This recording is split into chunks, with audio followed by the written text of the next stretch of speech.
Hey guys, especially for today's video, we bought 3 kitchen knives that are in different price categories. The cheapest knife that we will test today is worth $2. In the middle price category is a knife for $20.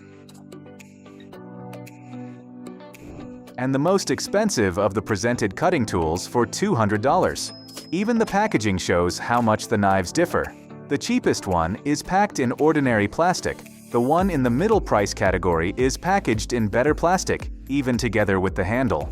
And the most expensive one has a royal packaging, and the knife itself lies on a velvet base.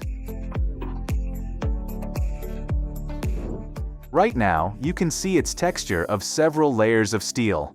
Now it's time to take a closer look at each knife. The cheap knife is easy to unpack with your hands. The blade bends effortlessly, and the handle has the smell of cheap plastic. The medium-priced knife is made of quality steel. The blade flexes under pressure but doesn't bend, and the handle is rubberized and fits comfortably in the hand. Now we come to the most expensive knife. The blade is Damascus steel. After sharpening and polishing, the multi-layered iron is clearly visible.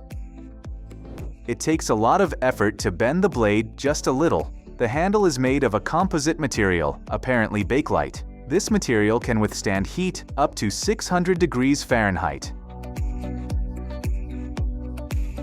Now that we've examined the knives, it's time to compare their factory sharpening quality. Let's start with paper, which is the most trivial but mandatory test for any knife. If the factory sharpening cannot cut a sheet of paper evenly, then the blade is definitely not of high quality. And this is where a cheap knife starts to have problems. Instead of cutting, it tears the paper. This requires a lot of force. I cut off part of the paper, but the edges were uneven and the knife kept sticking to the paper. Unlike the cheap one, the $20 knife cuts pieces of any size and shape from a sheet of paper. There are a few places where the paper is a little torn. In general, the knife has shown itself on the good side. The most expensive knife justifies its price by the fact that all 100% pieces of paper are cut from the sheet with light movements, without straining the hand. The edges of the cuts are as smooth and unbroken as possible. Now the knives face a more difficult task. For our next challenge, we're going to use a centuries-old oak tree. No, we're not going to do anything to the tree. We'll throw the rope up on the soft branches and try to cut the rope with a cheap knife.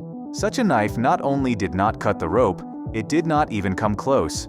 It just cut it a little bit, and that's it. On the other hand, considering the thickness of the rope, even this can be considered a good result. Next up is a mid-priced knife.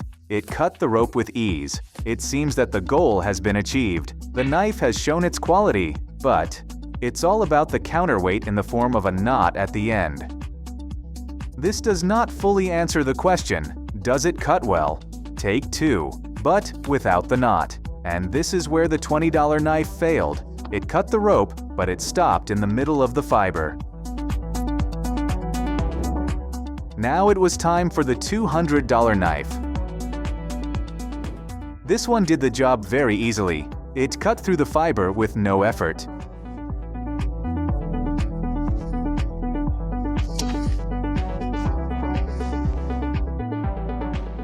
The next test for the knives was mankind's favorite fruit, the apple. But this fruit turned out to be very malleable, and each of the 3 knives sliced it easily. It is certainly good, but it does not give the opportunity to make a comparative test. Then, you need something harder, like this bar of laundry soap. The soap is viscous, and you can definitely see the difference. The cheap knife, when trying to cut through the soap, just tossed it aside. When the soap was retrieved, it turned out that the blade only reached the middle. The medium knife did a much better job. In one easy motion, it sliced the soap into 2 neat halves. That's cooler. The most expensive knife also did a good job, cutting a bar of soap in 2. But will it be up to the next challenge?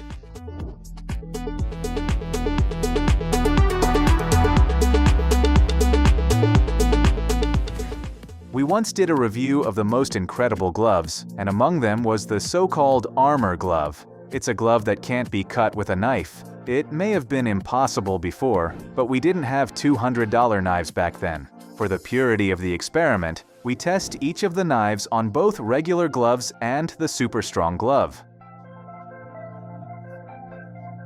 The cheap knife worked on the regular glove, but it cut through the glove with force. But the armored glove touched the glove lightly and pulled out a few threads, and the knife had to be pressed into the fabric with a lot of force.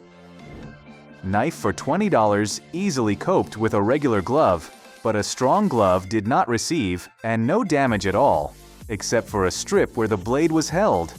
It turned out that the cheap knife showed even better results than the average one. Now let's see how the most expensive of the presented knives copes with gloves. It is clear that it cut through an ordinary glove without feeling any resistance, almost as easily as it cut through an armor glove.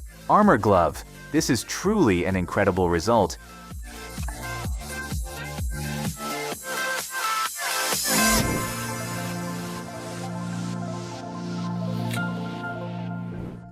Previous comparative tests for knives have been to cut something.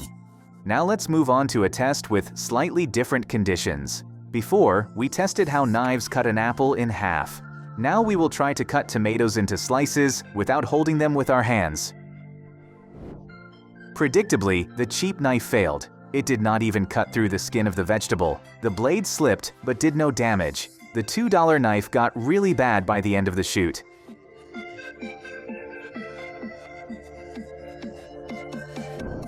The $20 knife did a good job on the tops. Then, the problem started. The knife was good at cutting tomatoes into thin slices, but only when the fruit was held down, and that is no longer up to the task.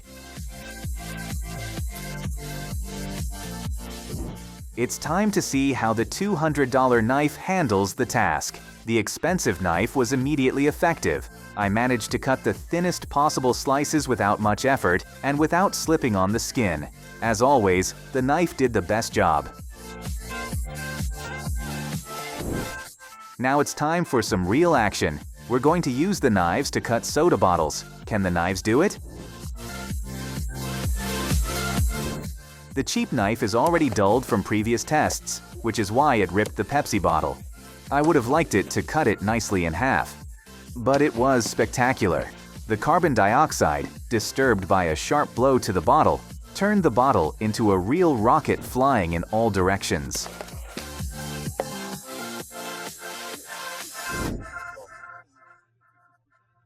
Let's see if a $20 knife can pass the test. Apparently, even this knife is dull enough to not perform its function properly. The bottle also shattered easily under the force of the sharp blow. The plastic was left with torn edges. The technical challenge was met, but not in the way we'd hoped.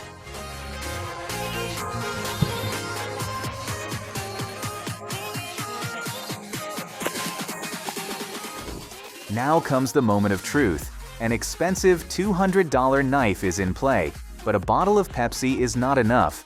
The knife has performed well in previous tests, so it can easily cut through one bottle. But can the knife handle 3 bottles at once? Such a task seems daunting, didn't it?